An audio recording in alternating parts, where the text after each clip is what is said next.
Salut YouTube, bienvenue sur Manga Club. Est-ce que vous vous rappelez qu'au début du mois, je vous ai fait une vidéo unballage où je vous expliquais que j'avais utilisé quasiment tout mon budget du mois en une semaine à peine. Et que du coup, je vous ferai peut-être une toute petite vidéo à la fin du mois. Eh bien c'est celle-ci, sauf qu'elle va peut-être pas être aussi petite que ce que je croyais, parce que j'ai pas vraiment été raisonnable ce mois-ci. Même absolument pas du tout, vu que j'ai doublé le nombre de tomes que j'étais censée acheter. Voilà. Là, mon objectif de l'année, on peut repasser. Bref, c'est parti pour cette deuxième partie d'achat du mois de mars. On commence bien sûr avec les mises à jour et on commence avec Soleil Manga chez qui j'ai acheté 4 tomes. Tout d'abord, j'ai beaucoup apprécié The Holy Grail of Eris, qui est une série que j'ai commencé au tout début du mois où j'avais acheté les 5 premiers tomes en lot et c'était vraiment, ça m'était revenu vraiment pas cher. Et bien là, j'ai complété avec le tome 6 et 7. Une série plutôt classique en termes d'ambiance, mais je sais pas, il y a un truc qui fait que j'ai totalement adhéré. Ensuite, 2 titres du catalogue gourmet de chez Soleil Manga. Il s'agit tout d'abord du tome 2 de Songe d'une nuit ambrée, où là on va plutôt se concentrer sur quelqu'un qui tient un izakaya et qui essaye de faire des associations de craft beer avec ses petits plats, qui est aidé par une jeune femme qui travaille dans le marketing et la communication, et un jeune photographe. C'est très cool, c'est très chill, j'aime beaucoup. Et de l'autre côté, on a Solo Camping for Two et son tome 5, qui est un gros coup de cœur pour moi. Il se passe pas grand chose, mais c'est juste que ça mélange tellement de styles que j'adore, le tranche de vie, de l'amour et du camping, que moi je suis totalement happée, même si je peux comprendre que certains s'ennuient un petit peu, surtout que la romance est quand même, mine de rien, très lente. En tout cas, c'est une série qui vous met l'eau à la bouche. Et petite précision, quasiment tous les tomes que je vais vous présenter sont de l'occasion, sauf quelques petites exceptions que je préciserai au moment de les présenter. On continue avec Ki-hoon et cette fois le tome 7 de Kamisama School que j'attendais avec beaucoup d'impatience car c'est une série que je trouve extrêmement inégale avec des tomes très bons et d'autres tomes dans lesquels je m'ennuie clairement. Donc le tome 7 était un peu décisif pour moi, sachant que j'avais adoré le 6. Et pour l'instant on est dans une continuité, donc Kamisama School, je continue. Une très belle surprise avec le tome 5 du Palais des Assassins. Pas très convaincue par les 3 premiers tomes, le 4 et le 5 m'ont énormément plu, donc c'est une série que je vais continuer. Et au final, je commence à bien apprécier notre petite protagoniste qu'est Karine. Et ce tome nous a offert de très belles scènes d'action qui m'ont beaucoup plu. Ensuite, le tome 4 de My Dear Detective. Alors oui, faites pas attention, j'arrive pas à retirer l'étiquette, faut que j'utilise du dissolvant, je pense, pour y arriver. Bref, petit tome 4 pour cette série qui, clairement, ne casse pas 3 pattes à un canard, mais j'aime beaucoup l'univers et l'ambiance. Donc je vais quand même la continuer, mais je vous la conseille pas forcément si vous n'êtes pas vraiment fan hardcore des petites enquêtes, en sachant que ce sont des enquêtes de quartier et pas des gros mystères comme on peut avoir dans d'autres séries. Ensuite, 2 titres chez Mana Books, avec tout d'abord le tome 10 des carnets de l'apothicaire Enquête à la cour. Je suis bien contente de continuer. Les carnets de l'apothicaire sous absolument toutes ses formes, surtout que j'ai réussi à le trouver en occasion, donc voilà, on va dire je la fais à moindre frais, même si ça reste quand même un certain budget d'avoir les 2 séries que sont Mana Books et Ki-hoon, mais c'est vrai que bien que je préfère l'histoire de Mana Books, les designs de Ki-hoon sont tellement beaux que j'ai vraiment du mal à choisir entre ces 2 éditions. Un achat en neuf, il s'agit de My Love Story with Yamada-kun et son tome 5. J'étais pourtant un petit poil mitigée avec les 4 tomes, j'avais pas trop craché aux 2 premiers, les 2 suivants m'avaient plus convaincue, et c'est en parlant avec l'une des vendeuses de Bazar du Manga, elle m'a dit « Oh là là, ce tome-là, il est vraiment génial !» Et comme j'étais allée là-bas pour vendre des mangas, j'avais un peu de budget, je me suis dit « Bon, vas-y, prends le tome 5 en neuf, attends pas qu'il pop en occasion, comme ça tu verras ce que ça vaut. » Je l'ai tout de suite lu en rentrant, et ça y est, je comprends, l'amour pour Yamada-kun, ça a pris un peu de temps, mais j'ai dévoré le tome et j'étais à fond tout du long. Donc, validé pour moi. Encore 2 tomes, mais cette fois chez Pika, avec tout d'abord le tome 4 de You're My Soulmate, qui franchement m'a bien plu. Hein. Je suis plutôt contente de You're My Soulmate, même si c'est vrai que pour l'instant je vois pas trop où veut aller l'histoire, donc j'ai mis encore une petite réserve.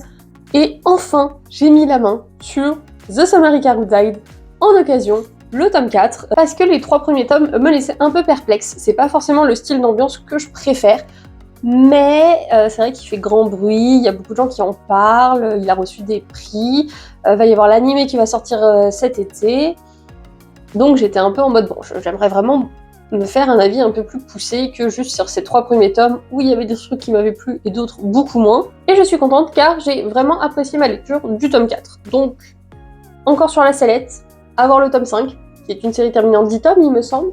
Je pense que la moitié ça me permettra bien de me faire une idée. En tout cas, ce qui est sûr, c'est que je revendrai pas la série tant que j'aurai pas regardé l'animé, parce que je pense que l'animé va peut-être dépasser les tomes dans lesquels on est actuellement, donc à voir ce que ça donne. Ensuite, quelques tomes solitaires, avec tout d'abord le tome 14 de Spy Family, que j'ai absolument adoré. Je suis trop fan de cette fausse famille qu'est Anya, Lloyd et Yor, et ce tome 14 était excellent, notamment avec la scène de bal. Tellement... Ça m'a fait fondre au moment de ma lecture. Ça, ce sont des tomes qu'on m'a offerts. Pareil pour Togai Monkey qui m'a été offert. C'est un tome que j'aime prendre dès sa sortie. Et j'ai très hâte du tome 21 au vu de la fin du tome 20. Dernier tome offert, il s'agit du tome 6 de Gifted, qui suit toujours ce duo qui résout des enquêtes. Et on commence à avoir un peu des réponses sur la famille de Shiki. Ensuite, Polaris Will Never Be Gone de chez Château Château, qui est une série qui sera terminée en 3 tomes que j'ai acheté en 9. C'est une série qui me plaît bien, qui change beaucoup de mon style habituel, parce que là on est dans du réel, sur une jeune fille qui se fait passer pour son idole favorite qui est décédée il y a quelques années. Et on voit un peu tout ce que ça implique et tout ce que ça change dans sa vie. Ce qui est très intéressant dans cet tome, c'est vraiment la psychologie des personnages. Pour finir dans les mises à jour, je me suis pris le tome 2 de ce vide au fond de moi que j'ai trouvé en occasion chez Gilbert Joseph. Et pour l'instant, je continue d'aimer cette série. C'est très dur, hein, c'est très dur à lire, il y a des sujets vraiment très sombres et très glauques.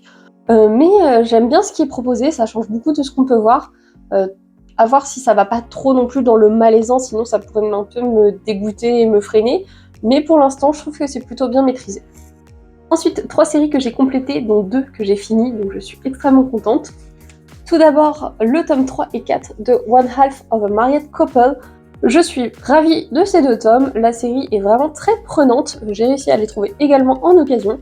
Maintenant, il me manque encore 4 tomes, même si c'est vrai que je vois pas trop encore comment en 4 tomes ils peuvent nous tenir en haleine. J'ai cru comprendre que le tome 5 suivait le point de vue du mari. Je sais pas si ça va durer du coup pendant les 4 prochains tomes, ou si on va revenir un peu du point de vue de Aya. En tout cas, j'espère vraiment qu'elle prendra la décision que j'ai envie qu'elle prenne à la fin de la série, parce que sinon je serais un petit poil frustrée. Mais une lecture géniale. Première série finie, il s'agit des tomes 21 et 22 des Enfants de la Baleine. Ça y est, j'ai la série au complet avec ces 23 tomes. Je suis en joie parce que c'est une série que j'ai commencée il y a très longtemps maintenant. Je pense que ça doit faire 4-5 ans que j'ai commencé, que je cherchais les tomes à chaque fois en occasion. J'ai lu jusqu'au tome 13, donc là je vais pouvoir me faire un marathon jusqu'à la fin. J'espère sincèrement qu'il y aura un happy end parce que c'est une série quand même très dure à lire.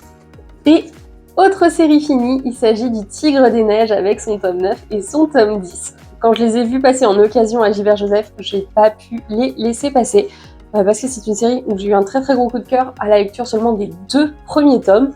Ça y est, maintenant que j'ai la série complète, je vais pouvoir me plonger dans cet univers samouraï qui me change de mes lectures habituelles parce que je possède très très peu de samouraï. On peut désormais passer aux nouveautés et il y en a quand même pas mal à vous présenter.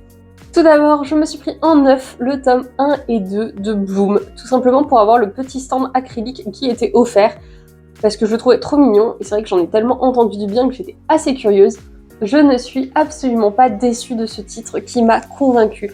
C'est une douceur infinie et je sais déjà que c'est une romance qui va beaucoup me plaire. On reste dans de la romance avec cette fois Minato's Coin Laundry de chez Vega, que j'ai trouvé en occasion. Et malheureusement, j'en ai entendu énormément de bien. C'est un boys love pour info. Mais moi, je suis restée assez froide au moment de ma lecture et je suis vraiment déçue parce que je pensais, vu de ce que je voyais passer sur les réseaux, j'étais vraiment persuadée que ce serait un titre qui me plairait et qui me convaincrait. Je ne suis généralement pas dérangée par les age gaps, sauf que là l'univers m'a pas vraiment convaincue. Je suis pas certaine de garder la série dans ma manga. Toujours en occasion, je me suis pris le Pacte millénaire. C'est un titre qui est passé assez inaperçu parce qu'il y a eu énormément de sorties au mois de février, mais c'est vrai que le synopsis m'avait pas mal donné envie et j'avais vu également un avis positif sur Le Cri du Mochi, je crois, de Tanja. Je m'étais dit pourquoi ne pas lui laisser une chance. C'est un tome qui est relativement épais, il n'y a pas encore beaucoup de tomes de sortie au Japon, et malheureusement ce tome 1 peine à me convaincre, malgré que l'ambiance soit très agréable, ce tome 1 n'a pas réussi à me convaincre. Au contraire de La Servante de l'Empereur, qui est chez Kiun, qui est sorti également au mois de février, trouvé également en occasion, qui m'a beaucoup plu. Cette fois on est sur une cour impériale où une jeune femme va se retrouver en candidate pour épouser l'empereur de 5 ans. Elle ne veut absolument pas de ce rôle, et heureusement pour elle, le régent va la repérer et va lui proposer de devenir un peu la gouvernante de l'empereur. Le tome 1 est certes très introductif, mais pose très bien les bases, c'est beau, c'est sympa, et je pense vraiment que c'est une lecture qui va me plaire. Dans un registre un peu différent, je vous avais dit que je testerais le fameux catalogue Crispy Love de chez Taifu, qui est cette collection teen qui est censée être écrite pour les femmes. Alors, attention, ce sont des titres interdits au moins de 18, vous l'aurez compris. Ça se voit déjà un petit peu sur la couverture, même s'ils sont un peu cachés, etc.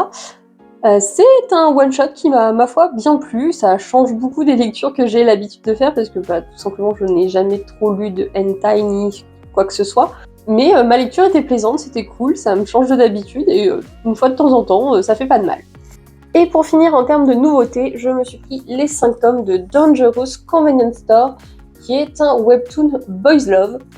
Dans ce webtoon, on suit un jeune garçon qui est salarié d'une supérette où il n'y a quasiment que des gangsters qui traînent, et il va vite tomber sous le charme d'un de ces gangsters, et on va suivre leur relation. C'est sympa, mais c'est vrai que je trouve souvent dans les webtoons, je trouve que ça manque toujours un peu de consistance, tout a l'air trop simple et trop lisse. Donc malgré que j'ai vachement apprécié ma lecture, c'est vrai que j'ai un petit goût de trop peu. Et en plus de ça, faut dire ce qu'il y a, il y a énormément de scènes X dans ce webtoon, et peut-être même un peu trop. Une de temps en temps, ça me dérange pas, mais là c'est qu'il y en a quasiment à tous les chapitres, et du coup je trouve ça un peu un peu inutile, et ça ralentit le rythme malheureusement. J'aurais préféré que l'auteur apporte plus de développement au personnage plutôt que de faire autant de scènes. C'est un webtoon qui sera terminé en 6 tomes, donc je pense que j'ai quand même me procurer le 6e tome, mais à long terme, je suis pas certaine que ça reste dans ma mangatech. Et toute dernière catégorie, j'ai encore remporté un concours sur Instagram, donc il semblerait que je sois assez chanceuse en ce moment. Il s'agit cette fois d'un concours de chez Neotoon, qui m'a permis de remporter un exemplaire du tome 2 de Unordinary, ce qui est vraiment utile parce que ce sont des pavés qui coûtent extrêmement cher, malgré que j'aime beaucoup la série. C'est vrai qu'à chaque fois j'ai tendance à attendre de les trouver en occasion, donc là l'avoir en neuf via ce concours, j'étais ravie. Je l'ai déjà lu, c'est toujours aussi cool. Unordinary, je trouve que ça a ce côté un peu adolescent, lecture adolescente que tu kiffes, mais qui aborde quand même des sujets aussi assez durs, assez matures, et c'est très bien écrit. Donc merci à Neotoon pour cet envoi, sachant qu'avec le tome, on avait également un petit bloc-notes et une boule anti-stress avec la tête de John dessus. Voilà qui conclut cette vidéo achat. Comme vous avez pu le voir, j'ai acheté de très belles choses, je suis très contente de compléter beaucoup de mes séries, hein, mine de rien. Maintenant je suis vraiment à jour sur beaucoup de mes séries. Je crois qu'il y a qu'une trentaine de titres où j'ai des petits trous, mais ça représente pas tant de tomes que ça. Malheureusement, j'ai beaucoup trop craqué ce mois-ci, hein, c'est vraiment pas cool pour mon porte-monnaie, j'ai un peu fait n'importe quoi, donc va falloir que j'essaye vraiment de me tenir pour le mois d'avril, même si ça va être assez compliqué, parce qu'il y a vraiment beaucoup de sorties que j'attends, donc à voir comment je gère mon budget. Bref, j'espère que la vidéo vous a plu, n'hésitez pas à échanger avec moi dans les commentaires sur les achats que vous avez fait récemment, ou les titres qui vous ont interpellé dans cette vidéo. En tout cas, on se retrouve vite pour une prochaine. Tchuss!